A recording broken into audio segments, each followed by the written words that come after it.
Ready? अस्सलामुअलैकुम, કેમ છો બધા? મજામાં છો? શું ખબર? આ તમે અમને ઓળખો જ છો? આ મુન્નાભાઈ છે, આ સિરાજભાઈ છે, આ મોહનભાઈ છે, આપણા કંપનીના મેનેજર. મને તો ઓળખો જ છો, સિરાજ પટેલ ને સિરાજ પટેલની ફેમિલી છે. આ અમે એ જગ્યા પર આવ્યા છે. આનું નામ છે, કયું નામ ભાઈ? બલીતો છે. અહીંયા આગળ આ દરિયા કિનારો સમંદર છે. આ જગ્યા બહુ સારી છે, ફરવા જેવી. સમય મળે તો આ જગ્યા પર આવા કરો, બધું નવું નવું સારું જોવાનું છે, બધું એન્જોય કરવા માટે બહુ સારી જગ્યા છે. અલ્લાહ તાલા તમને બધાને લાવે ને હર સાલ હર ટેમ્પો તમને અલ્લાહ આ જગ્યા પર તમને લાવે, એ અમારી દુઆઓ છે. અને એકલા ના આવશો, એકલા ના આવશો, અમને લઈને આવજો.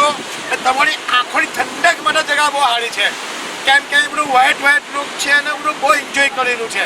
તે માટે તમે ચાહો તો તમે આવી શકો, હાથે અમને લાવી શકો. બહુ સારી જગ્યાઓ છે. અમને બહુ એવું આજે એવું લાગ્યું કે બોમ્બે આજે અલ્લીના જે પહાડના જે પથ્થર હતા એવું મને આજે અહેસાસ થયો કે અમે જગ્યા પર ઉભેલા છે. ચાલો અલ્લાહ તાલા તોડે લાવે. ખુદા હાફિઝ.